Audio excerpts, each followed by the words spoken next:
നമസ്കാരം. ഷീബ ടീച്ചറിൻ്റെ മലയാളം ക്ലാസ്സിലേക്ക് എല്ലാ മക്കൾക്കും സ്വാഗതം.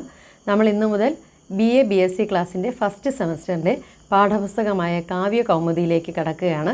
അതിലെ ചില കവിതകൾ നിങ്ങൾക്ക് വളരെ എളുപ്പത്തിൽ പരീക്ഷയ്ക്കായി പറഞ്ഞു തരാമെന്നാണ് ടീച്ചർ കരുതുന്നത്. അതിൽ മോഡ്യൂൾ 1-ലെ ഒരു സ്വപ്നം എന്ന നാടൻ പാട്ടിലേക്ക് നമുക്ക് കടക്കാം. ഇത് വിനോദപ്രധാനമായൊരു പാട്ടാണ്. ഇത് പ്രത്യേകിച്ച് വലിയ അർത്ഥമൊന്നുമില്ല. ഈ പാട്ട് മിക്കവാറും പുരുഷന്മാർ മാത്രമേ പാടുകയുള്ളൂ എന്നാണ് ഇതിൻ്റെ ഇൻട്രഡക്ഷനിൽ കൊടുത്തിരിക്കുന്നത്.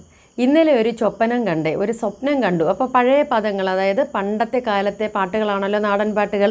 ഒരാളിൽ നിന്ന് പാടിപ്പതിഞ്ഞ് മറ്റൊരു തലമുറയ്ക്ക് കൈമാറിപ്പോകുന്നവയാണ്. ഒരിക്കലും ഇതൊന്നും എഴുതി വയ്ക്കപ്പെട്ടവയല്ല.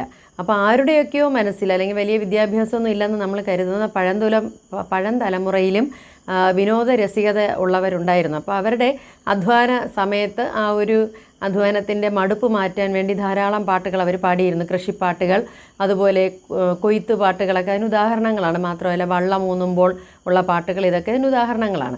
എന്നാൽ അത് മാത്രമല്ല, ചില ആഘോഷ സമയങ്ങളിലും ഒത്തുകൂടുമ്പോഴുമൊക്കെ പാട്ട് കെട്ടുക പതിവുണ്ടായിരുന്നു. എന്താണ് പാട്ട് കെട്ടുക? പാട്ട് ഉണ്ടാക്കുക എന്നാണ് പാട്ട് കെട്ടുക എന്ന വാക്കിൻ്റെ അർത്ഥം. അപ്പോൾ ഇവിടെ ഇന്നലെ ഒരു ചൊപ്പനം കണ്ടേന്ന് പറയുന്നത്, ചൊപ്പനം എന്ന വാക്കിന് സ്വപ്നം എന്നാണ് അർത്ഥം. പാള പഴുത്ത് വീഴുന്നതാണ് സ്വപ്നം കണ്ടത്. എന്നിട്ട് എനിക്കൊരു എനിക്കൊരു അബദ്ധം പറ്റി. ഒരബദ്ധം പറ്റി. ഞാനും എൻ്റെ അളിയനും കൂടെ പാച്ചോറെണ്ണം ചൊല്ലി പയന്തീട്ടം തിൻ്റെ. അപ്പോൾ പാൽച്ചോറൊക്കെ കഴിച്ചതിന് ശേഷം ഞാൻ എന്ത് ചെയ്തു? ഞാനും എൻ്റെ അളിയനും കൂടെ കളി കാണാൻ പോയി. അവിടെ വെച്ച് അളിയനെ വിഷമൂർഖൻ അവിടെ വെച്ച് എൻ്റെ അളിയനെ തൊട്ടു, അതായത് കടിച്ചു. അവിടെ നിന്ന് എൻ്റെ അളിയനെ കിഴക്കോട്ടെടുത്തേന്ന് പറഞ്ഞാൽ കിഴക്കോട്ട്. അപ്പോൾ നമ്മൾ ഇന്ന് ഉപയോഗിക്കുന്ന ഭാഷാപദങ്ങളുടെ പഴയ രൂപങ്ങളാണ് ഇവിടെ കാണുന്നത്. അവിടെ നിന്ന് എൻ്റെ അളിയനെ കിഴക്ക് ദിക്കിലൊരു വൈദ്യനുണ്ടെന്ന് പറഞ്ഞാൽ അങ്ങോട്ടേക്ക് കൊണ്ടുപോയി. അവിടുത്തെ വ്യയവാരി അവിടെ ഒരു വിഷഹാരി അല്ലെങ്കിൽ വിഷവൈദ്യൻ ഇല്ലാത്തത് കൊണ്ട് അവിടെ നിന്ന് എൻ്റെ അളിയനെ തെക്കോട്ട് കൊണ്ടുപോയി. അവിടെ ഒരു വിഷഹാരിയുണ്ട്, വിഷവൈദ്യനുണ്ടെന്ന് പറഞ്ഞ് അവിടെ എടുത്തു.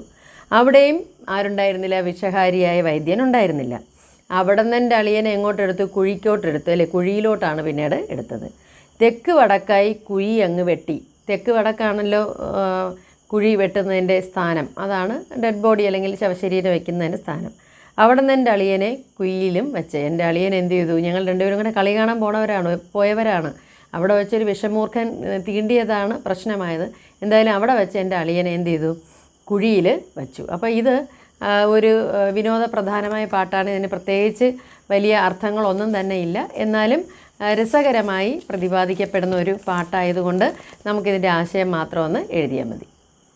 അടുത്ത ക്ലാസ്സിൽ കാണുന്നവരെ സ്നേഹത്തോടെ ഷീബ ടീച്ചർ.